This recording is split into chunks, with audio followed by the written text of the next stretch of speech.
This is a special presentation from the Brighton Central School District PTSA.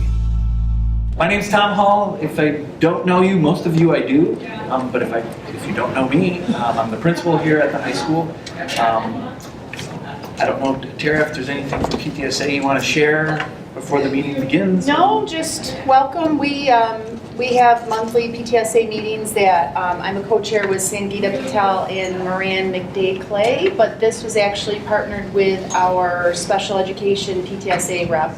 So it's really more Jackie. But we do meetings most every month. Check the calendar. So welcome everybody.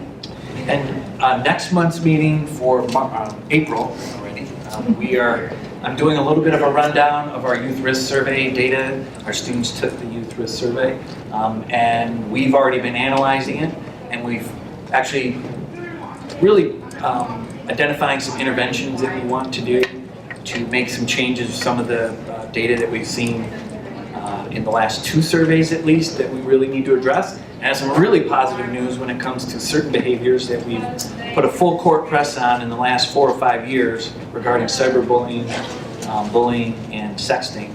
And we actually have some really positive data to show a downward trend. Vaping is certainly up, but I'll share what I can with you and what we're looking to do to combat some of those things in April, and then in April 23rd is that meeting. April 23rd, we'll send out a news on that. Actually, it's already on your list, I think. And then in May, it'll be more of, okay, final exams are coming, stress will be in the air, anxiety, maybe some school avoidance. It happens every year. And it's not only your child, there's many other kids too, not only at Brighton, but in many schools. But we'll have some experts from our counseling department and mental health area to come and just talk to you a little bit about if that rears up, what are some signs that you can look for, and then how might you address that as a parent, and not get too involved to push yourself where you're slamming there and arguing with your child, but trying to also work with the school and or other outside groups to help with that. So it's not just you trying to battle that yourself. That's May 21st. May 21st and April 23rd. All right? So I'm stepping away for a quick parent meeting, I'm hoping, and then I'll be back. Okay? And I'm going to introduce Courtney Stern. Yes, thank you. Courtney Stern, one of our counselors here, has taken on a few different roles this year, new in terms of college, kind of our quasi-college counselor. We've reduced her caseload somewhat, and she's really put a lot of good things together for our department, and we're kind of moving in a little bit of a different direction as we move in the future. Courtney's going to help lead that. She'll introduce our special guest, and thank you all for coming today. Thank you. All right. So, again, I'm Courtney Stern, one of the counselors here. I tend to have the middle of the alphabet, like could be anywhere from G through L or M, depending on the year. So I'm actually really happy to be here today. As Tom mentioned, I'm moving into this new role because we just noticed that with college and career stuff, it was really difficult to get to it with all the other things that we're having to manage at the high school with mental health issues and different things going on. So, go ahead. So I'm excited to be here to learn a little bit more about all this stuff because this is my first year kind of taking on this role. But I do want to say thank you to Jackie for bringing this up and bringing this topic to light because I do think that it is important to talk about what is available at colleges for your students. And for all of our students, when we talk to them, the biggest thing that we try and push is best fit.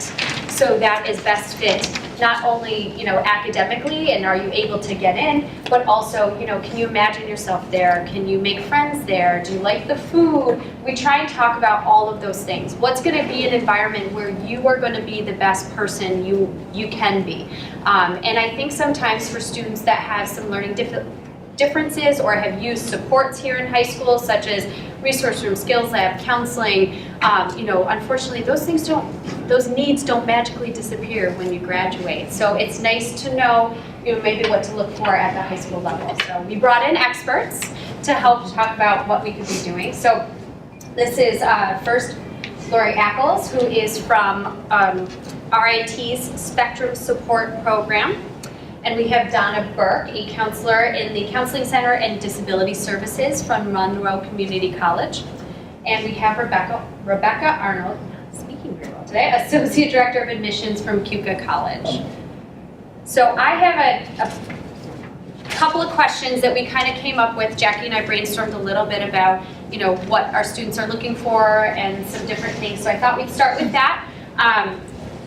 We have some index cards, so if you have any specific questions along the way, if you want to pass them around, we can try and get through them after we've kind of gotten through these questions. And then after that, it'll be just kind of open for discussion to ask questions of our experts and talk about some of the things coming up that you might need. All right? Okay, so the first question we kind of thought of is, when working with all students in seminar and individually at the counseling office, we talk a lot about finding best fit, like I talked about, in a college, career, or post-secondary program.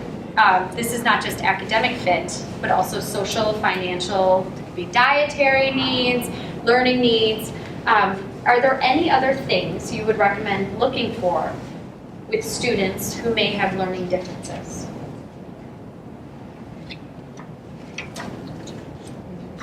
What comes to mind for me is I just had a conversation with a couple of parents in the last couple of weeks. It's that time of year when acceptances have come in and now families are trying to decide whether RIT is the right place. And some of the students are used to sort of being able to choose the teachers that they want based on their own learning needs. And so size of school is really important. At RIT, I've been there 10 years. I don't know most of the faculty, right? I don't sit in the classes. I don't know how they teach. I don't know how they grade. So in a small school, you might be able to talk to an academic advisor. A lot of the students I work with don't always gain information from peers. So traditional students maybe can ask peers about different faculty, but we can't really make a suggestion on who they should take or what classes they should take in terms of best fit. So a smaller college, you might have a better chance of that. So that comes to mind because I've just had a couple of questions about how is my student going to find the teachers that work best for them. And I say at RIT, they may not. They're going to have to, you have to work around the teaching style of the faculty. It's just the way I it think works. that's an important life skill as well. If you're going to go get a job, you don't always get to pick your boss, or your colleagues. So I think that's always important to work with them on skills. Would you consider then RIT a medium-sized school versus a small, or? I would say that RIT is probably what I would consider a large school. We have about 17 or 18,000 students. That's pretty big. Some of the liberal arts colleges might have 2,500 students, something like that. That might be considered maybe a more of a small school. And then there's, of course, really small schools with 500 students. So it's funny because I just took my son to MCC and GCC, and walking in MCC, it's smaller than where Big Brother goes at University of Buffalo. And then I realized 12,000 students at MCC is in fact the equivalent of 30,000 students at UB when you figure it's 2 years instead of 4 years plus graduate. And GCC's felt much smaller. And I'm not asking you to sell, but can you help, as long as we're on size, can you help figure out that decision point? He felt more comfortable at GCC, if I'm being honest, because it felt smaller and I think that's the key, especially how does the student feel? Is the student feel comfortable in that setting? Because we can have opinions and counselors and parents can encourage a student, but it's how does the student feel when they're on campus? And the FLCC GCC experience is a lot smaller than MCC. And it's sort of, what was that? A bigger thing. FLCC and GCC? They're probably around 8,000 full-time equivalent, maybe 10. I'm not 100% sure, but it's definitely, we're probably more like you said, 12 or 13,000. But I have had that feedback from students that it feels smaller. And so to me, that's the benefit of actually doing the groundwork of going and visiting a campus and talking about that. And then so along the lines with that question is making sure that it's a good fit for the student and then seeing the level, do they have the level of support that student needs? usually most colleges have tutoring centers that are available to all students. We've added a component in our tutoring center of academic coaching, but it's typically not somebody meeting multiple days a week with somebody monitoring what they're doing. That's usually a more structured program. So it's asking those kinds of questions, I think, are really important. And then the issue about big versus small, as far as knowing the faculty members, I mean, I think you kind of get it both ways. I mean, if it's really small, you don't get a lot of choice of faculty members. There might be two faculty members in a department teaching all the classes. But I think you're right. That is a life lesson. You know, sometimes a student will come into me and be like, I don't like this teacher. I'm like, okay, you'll only have them for 15 weeks. Imagine if you have a boss that you don't like that you have for 15 years. You have to learn how to navigate some of those relationships. And we work with students to help navigate some of those relationships. But so I think the key right there is that your child had that feeling like, I feel more comfortable here. And then I would go with that and then ask deeper questions that place them at that feeling. We talk about gut feeling in seminar a lot. You know, you're going to get on campus and trust your gut. You know, if this doesn't feel good to you for whatever reason, then you're not going to feel good trying to make friends. You're not going to feel comfortable asking questions in class. You may not feel comfortable joining a club or doing those things. So I always tell the kids, trust your gut. It could look perfect on paper for you, but if you get on campus and something is off, you know, you gotta trust yourself a lot. Do you have anything to add to that, Rebecca? I was just thinking about the size piece of it, and I just kind of feel like, and maybe I'm wrong, but just in general, I think you'll see at small schools, the support is going to be maybe less structured, very individual, very one-on-one. We're going to meet with you, we're going to help you, we're going to work with you, we're going to talk to you. And then I think at larger schools, there tends to be more of a staff that's, you know, dedicated. They might have a specific program that students are in that's going to come with a lot more structure of maybe some required advising meetings and study halls and designated, you know, study areas and things like that for students. So I think when you're looking at size of school and small versus large, it almost seems to be less structured versus a very kind of more structured because they have more students that they're trying to work with. So I think that's something to think about, is where kind of you feel like your student would thrive better in that really kind of one-on-one piece, or do they really need the very kind of strict structured kind of programmatic element to what they're doing. I don't know if that's fair, but. So that kind of leads us into the next one, that, you know, many of our students who do maybe have an IEP or a 504 utilize resource room. You know, sometimes they have resource room support 6 days out of 6 days, or skills lab every other day. Or some students are, you know, we have about a quarter to a third of our students in group counseling at any time throughout the year. So, you know, those, or individual counseling, you know, those supports, again, like I said before, don't magically disappear when you graduate. So how do students and families go about finding these resources in the college setting, and who are the best people to ask about any specific needs a student may have and how they might be met on that specific campus? I think for most students, when you're really early on in the process, your first kind of contact person is the admissions office. We're kind of the front lines. And I never want to pass myself off as an expert, a learning specialist or anything like that. Really, our goal and our job is to be the point person to direct you to the appropriate people on the campus to give you really the in-depth answers.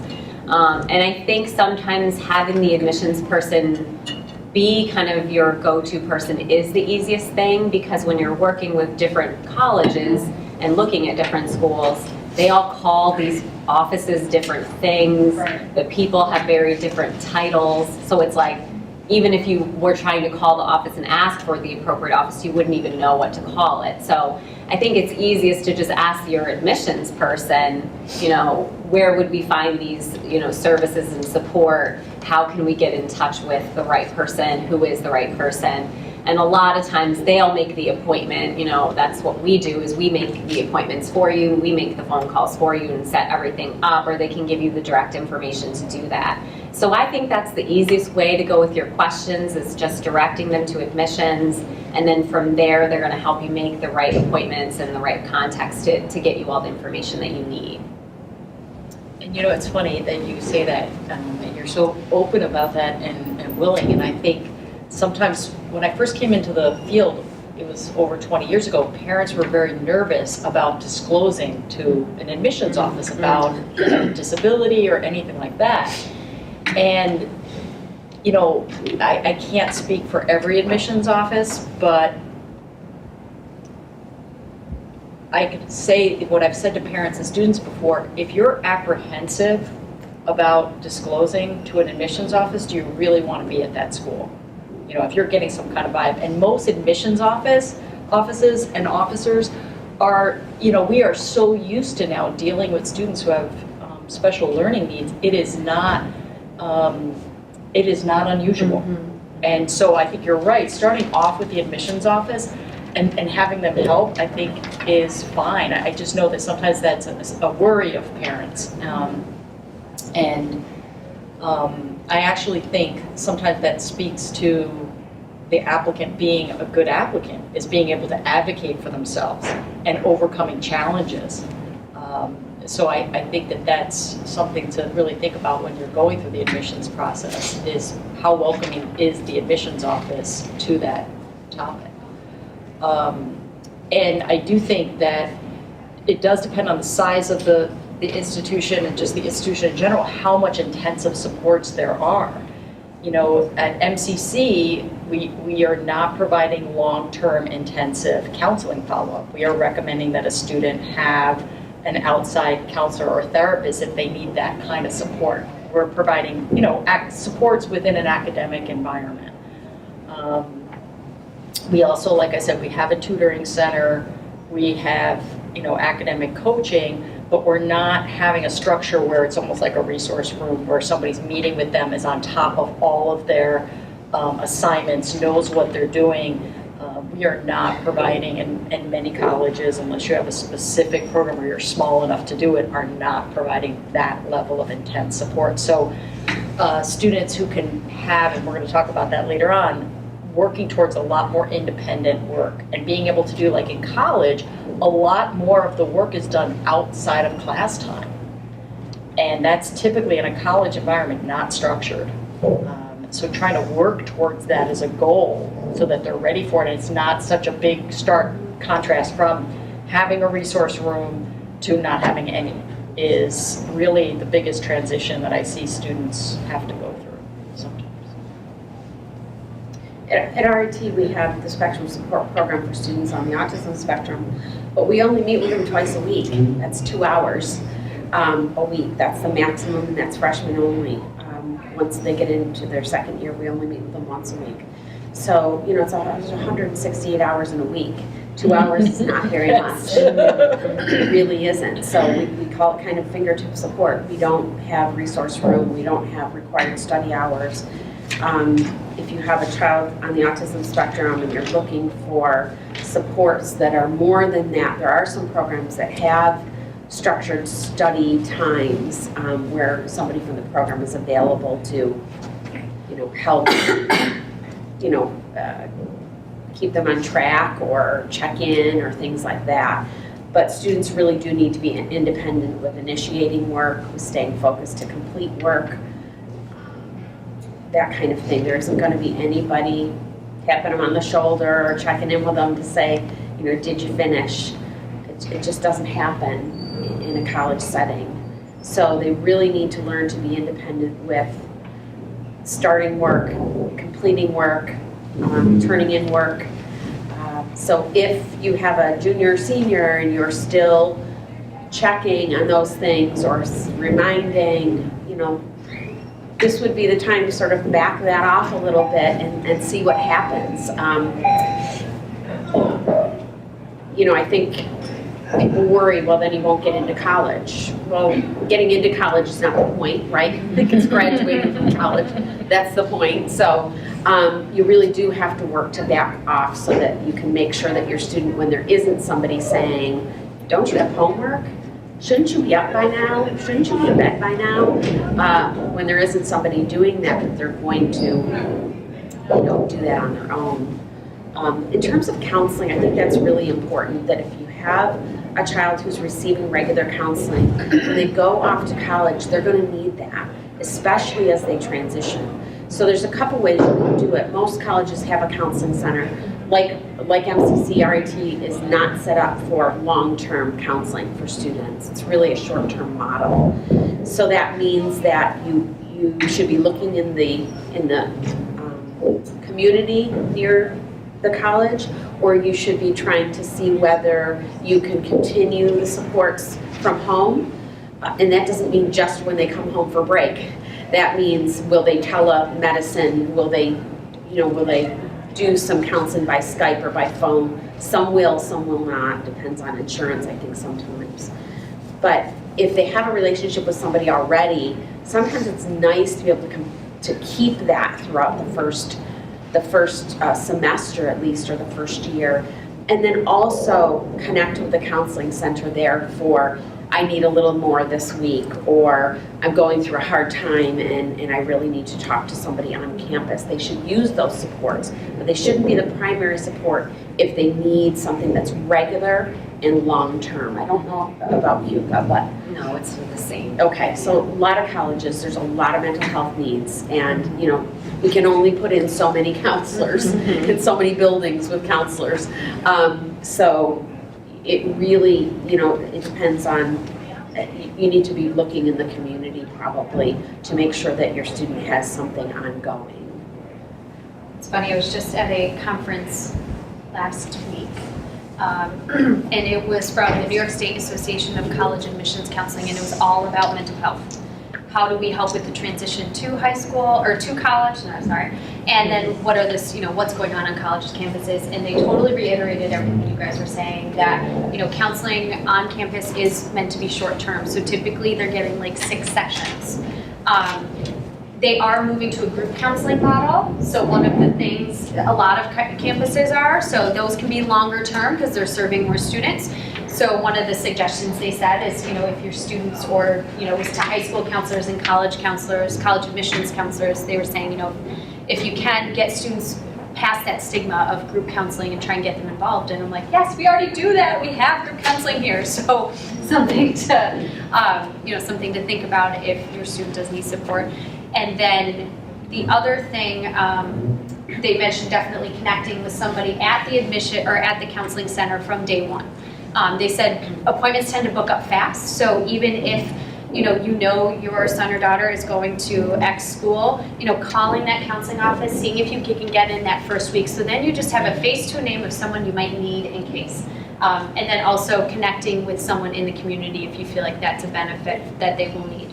A lot of times the college campus counseling center will have referrals of people in the area if you're not familiar with the area. Sometimes your own practitioner might have referrals, they might know some people, or keeping that connection with that same person if possible is always a good idea as well. The other thing that I thought was really interesting is, I think the trend that I've seen, and I think Rebecca, you kind of said it, that people are becoming more and more comfortable with disclosing different things about them. So whether it is mental health or learning difficulties or something that happened in their life that was extremely difficult. One of the colleges said that 1 out of 3 essays this year was about mental health. College essays. Yeah, what? I said that sounds very accurate. That sounds very, yeah. There's a lot. Yep. And then another college spoke about how a particular student did not disclose something. So it was a student with a pretty significant eating disorder. They did not disclose that to the college. They didn't talk about it in admissions, which you don't have to. But there were no phone calls made to the college to kind of say, hey, what other supports are available to her? And that girl ended up having to drop out because those needs were not being met. And the admissions officer was kind of, he talked about it really in a sad way. He's like, had we known this, we could have made sure that she was connected with someone, that she had gotten at least some supports while on campus, and we could have prevented, some of this. But so just kind of something to think about. I know that there is that fear of, if I disclose this, does it mean that I can't do the work, or I'm not going to be good enough to be there? And what they were saying is, someone with this one woman, she made this beautiful analogy, like, someone who struggles with depression is also a really deep thinker and tends to bring that as a strength to what they do. They said someone who struggles with ADD can be super analytical. They might have ideas all around or have really creative minds. So she's like, there's so many strengths that go along with some of the things that we feel, some people might think are stigmatized in our society. So, you can always talk with admissions reps, and they're there to be your advocate too, and then you can always talk with us, and we are here to help you navigate what you should say, what you might not want to say, and how much to disclose at once or in the appropriate times. Courtney, can I just ask? My daughter does a skills lab, but I don't know what the resource room is. How is that different? So Skills Lab is actually open to all students. So you don't have to have a 504 to be in Skills Lab. Skills Lab is run by 3 certified teachers, and they are in there almost as an academic coach, I would say. So they are there to help you. It's a structured place to get work done. I know a lot of the students love Skills Lab, and the people in there, they feel super supported. They can help with checking school tool, making sure assignments are in. They can, help you connect with teachers. They are all the teachers in there are certified in either English or social studies, so they definitely can help with those class content stuff. But they can help, where is the math help room? What periods can you go when you're free? They'll help navigate those systems for you. Resource room is for students with individualized education plans or IEPs, and that is more of a case management. So the students are meeting with the case managers, typically no more than 5, at 5 students to 1, and they are in the resource room setting. So it's more meeting the needs of the students' learning needs, Okay. So making sure that if they have difficulty with reading, they're working on reading skills, that type of stuff. So it's a step up from skills lab. Yes. It's more of an IEP. It is an probably. IEP, yes. So resource Okay. room, you have to have an Gotcha. IEP, yeah. So I would say in a college setting, like the Spectrum Support Program, which is beyond normal academic, or beyond what's required through disability services, and beyond what a lot of colleges have, would be closer to Skills Lab. There wouldn't be anything like a resource room. So if you can transition from a resource room to a skills lab, then you're on your way you're moving in the right direction to be ready for a Spectrum Support Program. You need to move even farther to be ready, if you have those needs and that's not available. Or And I know some of the coaching. some senior case managers, we try to work on doing resource room less than 6 times a cycle senior year, and trying to kind of ease back a little bit for those students that we feel could manage their time or have been managing their time a little bit better. And they do try and work on having the kids be more self-advocates and working to meet with teachers instead of the case managers. They might check into resource room and saying, hey, your social studies teacher's free, why don't you go see him instead? And then we'll work on that.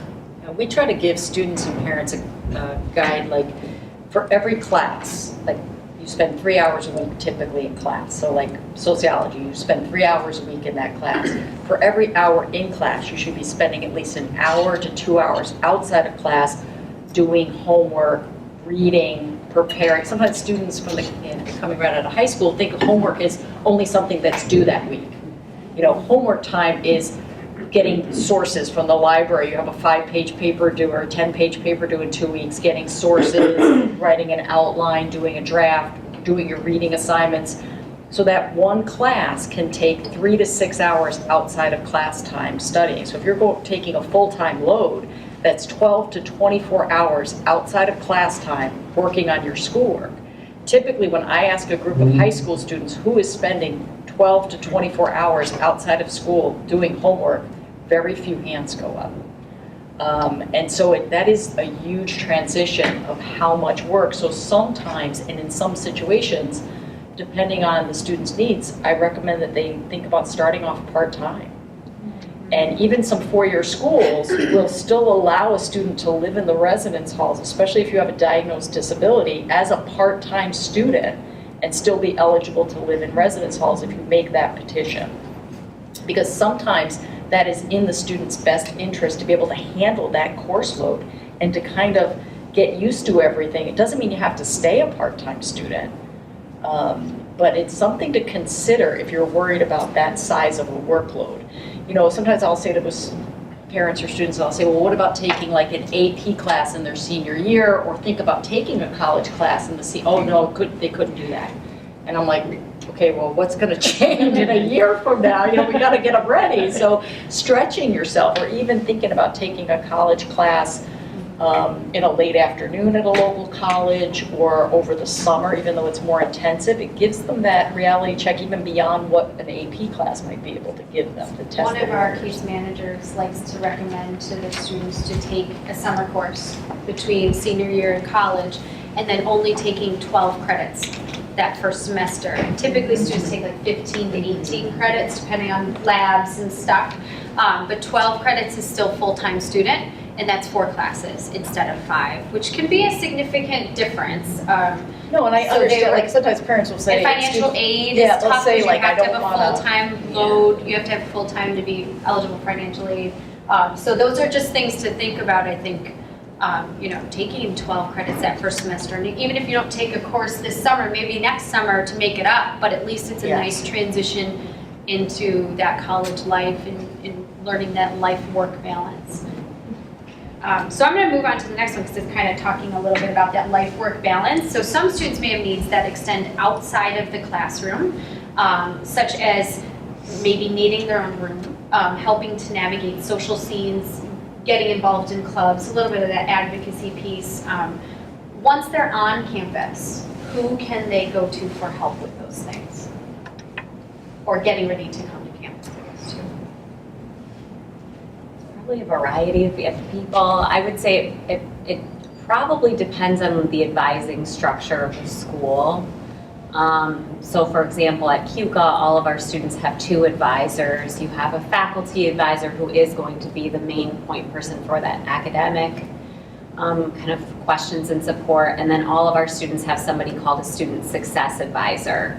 And so for us, the student success advisor is handling kind of more of that social adjustment, making sure a student's getting involved, time management, getting any resources that the students needs, and really being their advocate if maybe they're feeling intimidated to ask a question of somebody or intimidated by a faculty member or something like that.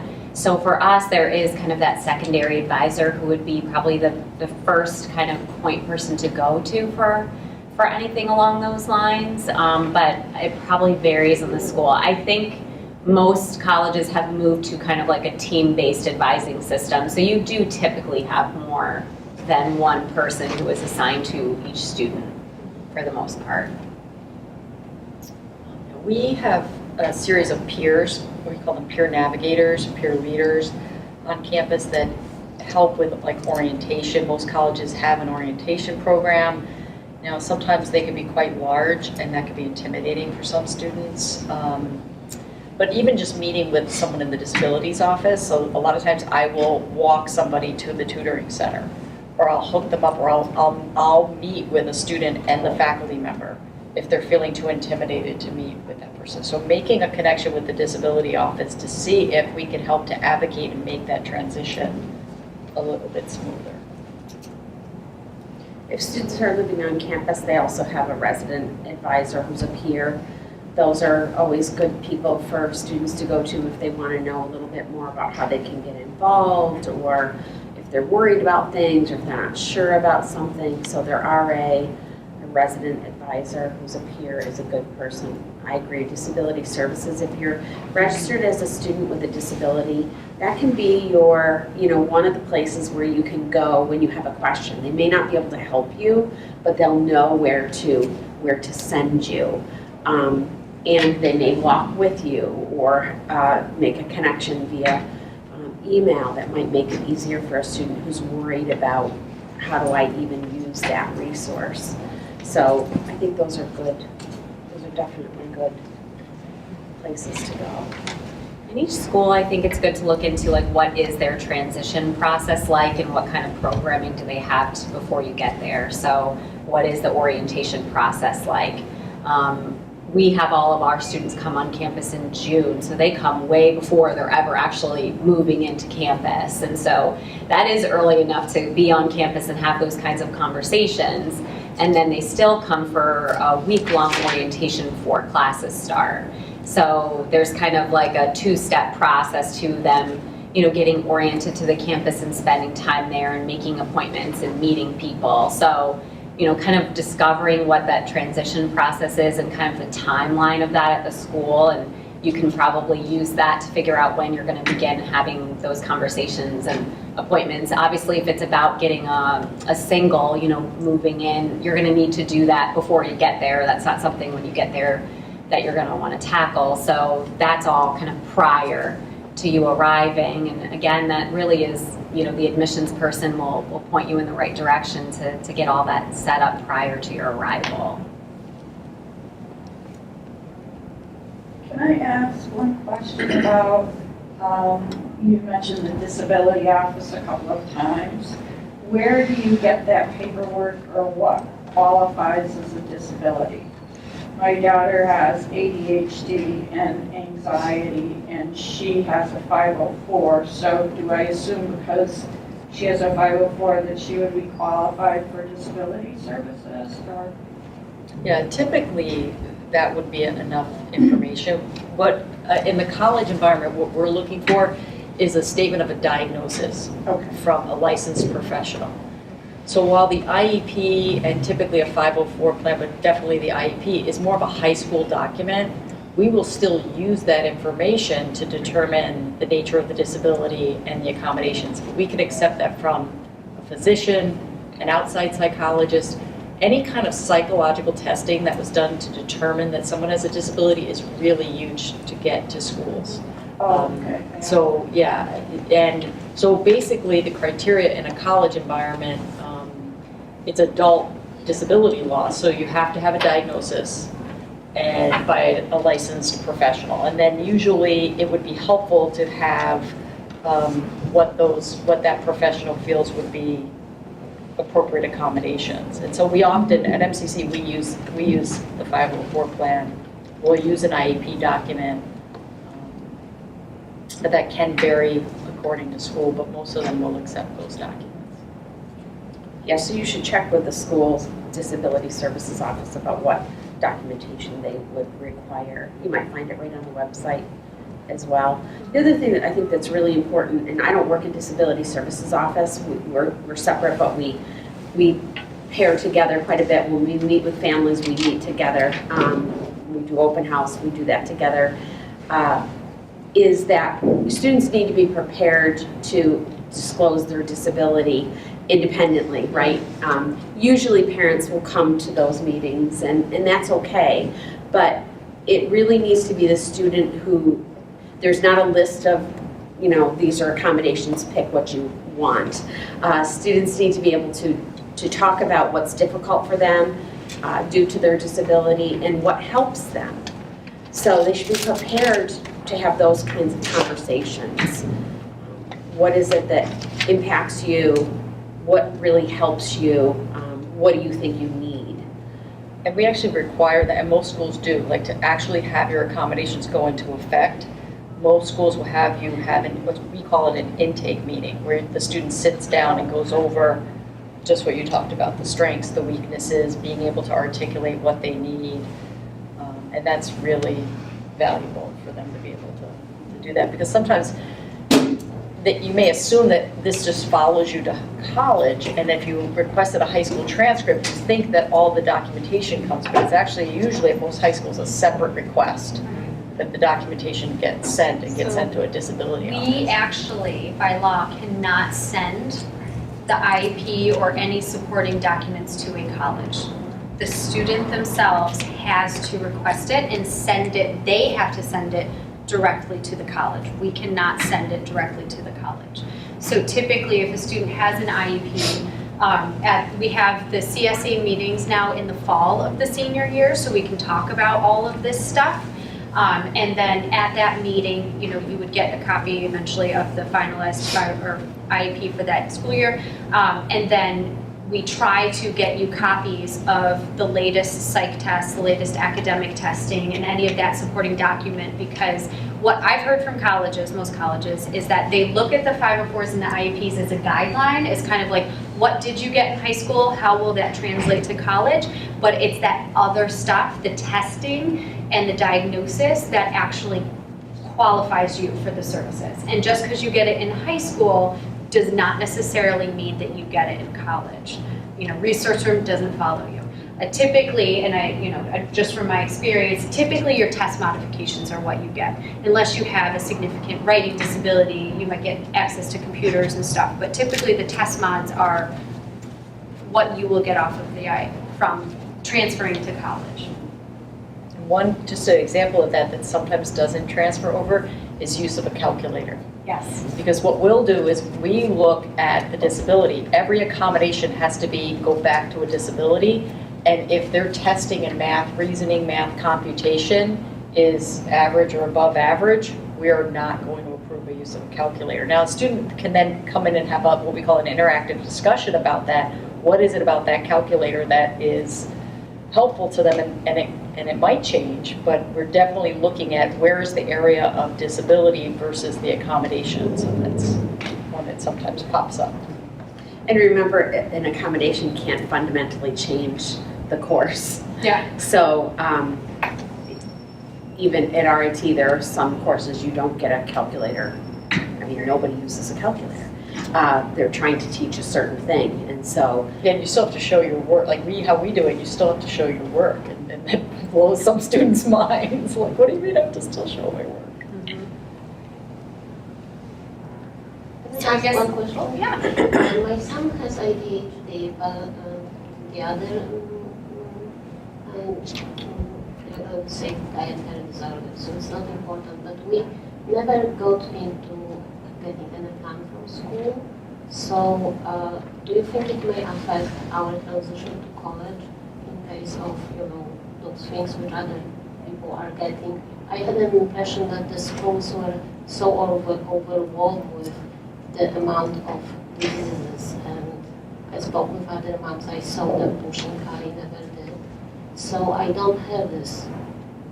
So should I, he's junior now, should I push the school to give me more paperwork? This looks 405 plans or whatever at this point, or do you think that only diagnosis from doctor would be enough for us to get what other kids are getting? I don't want him to, to be somehow disadvantaged in the future as well. The 504, at least with my daughter, applies to SAT and ACT testing. So that might be helpful if you don't have that, just to go through that. What we typically do, and I'm not the school psychologist, so I'm not sharing CSEs or talking about anything, but what our school psychologist always says is like the reason for a 504 and IEP is to level the playing field, to help bring those students that have needs to kind of where everyone else is. So if your child is being successful in school without accommodations, whether they have, we have plenty of kids going around school that have many diagnoses of different kinds, ADHD, mental health, all that stuff, and not everybody has a 504 or an IEP, but we're able to meet their needs in different ways. But the thing is that this affects their grade if they don't turn to working, so the school has, I would suggest you talking to their counselor, if you haven't before, and having a conversation about,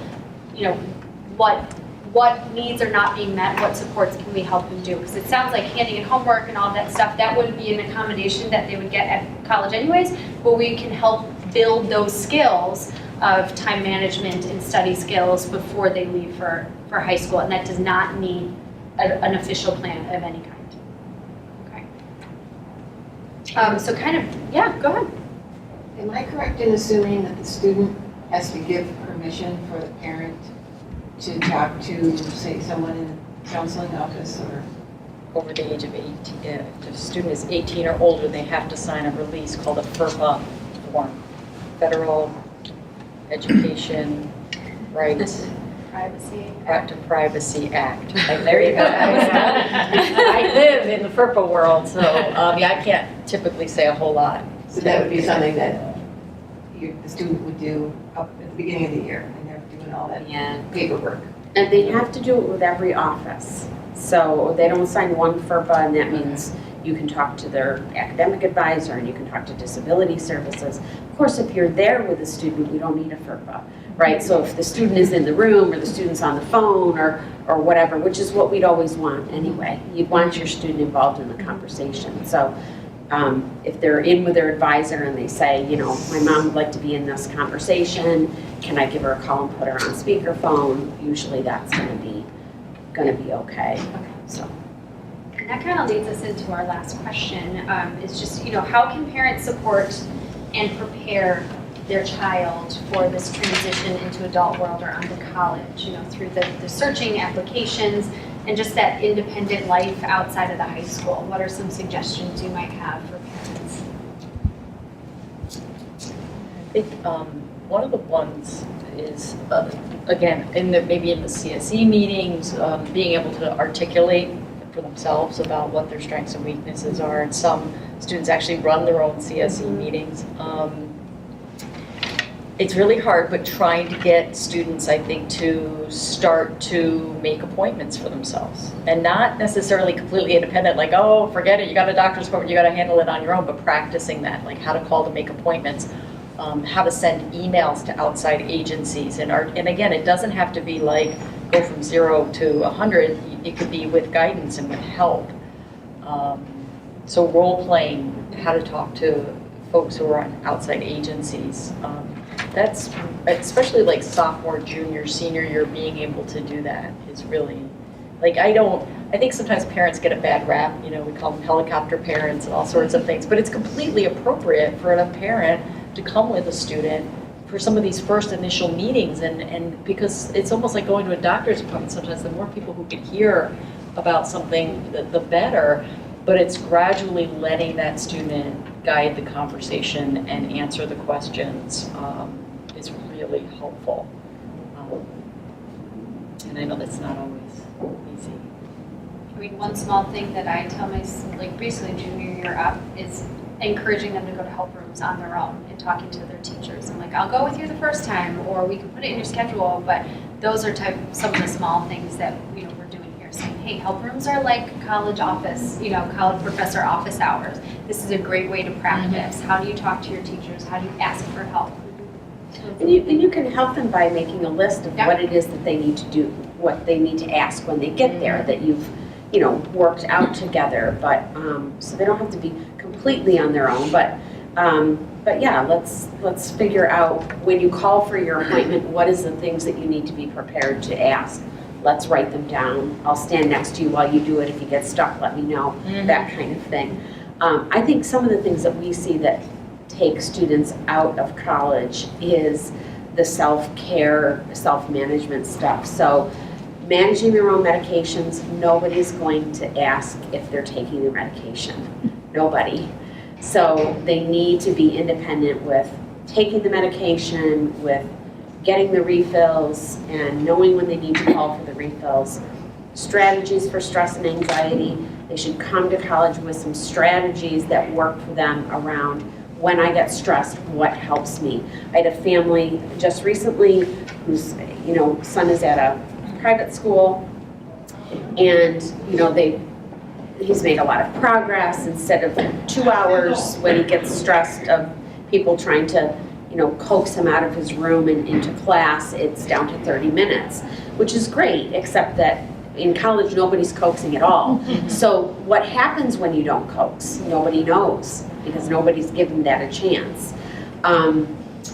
We need to figure that out. What happens when you don't coax? How long does it take for them to get out of the room and into class? And then how do you make up for the hour or two or the full day that you've missed of content? Because that's going to be you're going to have to figure that out too, so you can have strategies around that. But strategies around stress and anxiety are really, really important. Good sleep and hygiene habits, huge. We see students who, don't have good sleep hygiene. So they're not in class in the morning. And you can ask for an accommodation, maybe based on a disability, because it impacts your sleep or whatever, but nobody's going to reteach the content. So, and that class may only be offered at 8 a.m., and so you have to take the class at 8 a.m. So how do you keep your sleep regular so that you're awake during the day and you're sleeping at night when everybody else is? And understanding strengths and challenges and what helps you. What is it that helps you? That's really important for students to be able to say. They don't have to know all the answers. They just have to be able to ask for help, let somebody know they're struggling, and maybe have some ideas of what helps them. So any strategies they can come to college with. Remember, college semesters are 15 weeks long, and we expect students to struggle and we expect them to hit bumps. But they've got to recover quickly, because if they don't, they lose the semester, right? And then they're on academic probation or they've been suspended. So that resiliency piece is also huge. How do you, when something doesn't go well, how do you say, okay, that didn't go well, let's make a new plan, let's try it again, and get yourself back up and moving, because there's not a lot of time to hit a bump and sit and dwell in that. You gotta keep moving. So we expect students to fail a little bit. That's how the road is very bumpy, and that's okay. It is for everybody. You just have to be able to say, okay, I made a mistake. I'm not going to do that one again. How do I move forward, and who can help me? So those are big. And I would say a good practice ground for a lot of this stuff is actually as you're starting the college search and as you're starting to make appointments and meeting, going to campuses and visiting, like who's going to be the person that sets up the appointment, going online, filling out the form, picking the date and the time that you're going to visit, who's deciding what college campuses we're going to go see and making the plan of like, these are the campuses we're going to go to. So the student is really excited to go to those places and do those things. And then preparing a couple questions to ask. Most admissions visits, there's an opportunity to sit and talk with somebody or in a group setting to ask questions. So preparing those couple questions in advance about the school that, would be really helpful for them to know. And then this is a big one, is actually filling out the application. I think that practice of like filling out forms is something that I think is innate to like a certain, and maybe not to this generation, I don't know. But I find that a lot of students' parents actually filled their application out for them. And the reason that I know it is because when I email the student and call the student, it's the parents' email and it's the parents who pick up the phone. So I know they actually are putting in their information and their phone number. So I think that can just be that little piece of practice before you get to the really independent piece of like being out on your own. And I think there's a lot to be said. I remember a couple years ago, I was working with a student and the mom was calling saying, I can't get him to do the application. So what do I answer for XYZ? Like, how do I fill this out? And I was like, we got to take a step back. Like, if he's not ready to fill out the application, he's telling you something that maybe he's not ready. We've got to look at what else is going on here, and maybe this isn't the right time for him to do all that. Yeah. Fine, so the follow-on question, that if he's not ready, what are the pros and cons of a gap year? How do we know if a gap year is right for us, and how do you do a gap year correctly? What do you need to get out of that? I think other countries do gap years much better than we do. I mean, there's European countries that have structures to it, and I used to really be a proponent of gap years. So I don't know. I think a student has to do something, whether it's volunteer work, I think there is some value sometimes to taking some time for maturity to kick in and other things, but it's trying to find what that other thing is that maybe other people could speak to, but I think it has to have some kind of structure, whether it's work, whether it's part-time, like taking one class and working, whether it's, finding a program to be involved in. But there is some value to that, waiting. Right. And I wish I had a magic answer for that, because I don't. I mean, college, the choices after high school are so individualized. 80% of Brighton High School students do end up going to a 2 or 4 year institution, but it's still so individualized for every single one of those kids, and gap year is included. I went down after Hurricane Katrina and did some volunteer work down in New Orleans for Habitat for Humanity, and I was talking to one of the guys down there, and he's like, after high school I really didn't know what I wanted to do. I did AmeriCorps. They brought them down and did that part in New Orleans, and he was building, and he's like, if I had not done this or found, I found my passion. So we ended up working for Habitat for a couple years, and then he's like, now I'm going back to school to become go into construction management. He's like, I found my calling. I was able to do that through this. I knew I wasn't ready to go to college, or I didn't know if college was the right option for me, which for some students it absolutely isn't. And it, again, totally individualized. So I would, if you have individual questions about your students, I would encourage you to start talking to your counselor, from any time on, 9th, 10th, 11th, 12th grade. We are here to help you. We know your students. We know, hopefully get to know you a little bit better, and we can help make those individualized plans for you as we move forward. What's going to work best? Something, Brighton High School Counseling Office has a good website, and there is We have a information lot. about GAP. Thank you. Yeah, we have a lot of resources on GAP. I mean, there's so many programs out there. It's all based on what the student is looking for in that year. What are they struggling with now that we can help to overcome, or what do they just want to do? Let me also say that if you have a student with a disability, if you haven't already, you should be working with vocational rehab. The Office of Vocational Rehab, it's called Access Services here in Rochester. Access VR. Yeah.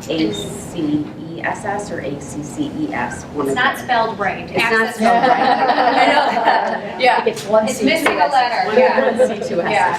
Typically, we will have Heather Gabriel is one of our school psychologists, and she is our liaison for Access VR. So typically, around the end of junior year, she will start connecting with families to make those appointments so that they can help talk about what services they can help provide after high school to prepare your student for a career. And I think that's important to, that what I learned about Access VR, it's about career and vocational training. So if college is part of that pathway towards a career, then they can help support some of the things for college, but it is really a career-oriented support. And I'm going to be completely honest, Heather is more of our expert on that, so if you have questions about that, Heather Gabriel would be the one to contact. They may be able to help you with a gap year as well. Coordination. So. Yeah.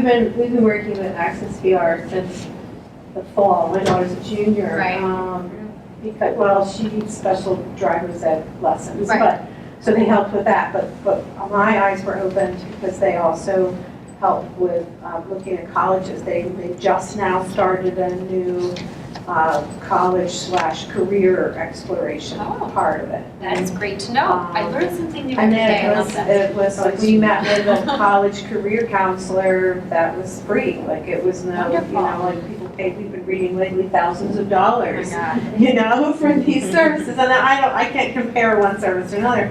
But we found it helpful, if for no other reason, to sit and have these conversations with someone else who's not in our family. Right. And just say these things out loud. And it also was an opportunity for my daughter to verbalize herself, and take that step of, yes, I'm here with my mom, but I'm the one answering the questions. I have 4 questions. I'm ready You want to be mindful of your time. I don't want to hide. Are we supposed to end at 1? I don't know. Okay, well then I'll save them and maybe just ask you individually. Yeah, one is the official end time, but if you're willing to stay, we could cut, I don't know how long you can film. Well, we're gonna shut it off with the questions. Okay. So maybe we shut it I down. don't want to be a hog. Thank you. This has been a special presentation from the Brighton Central School District's PTSA.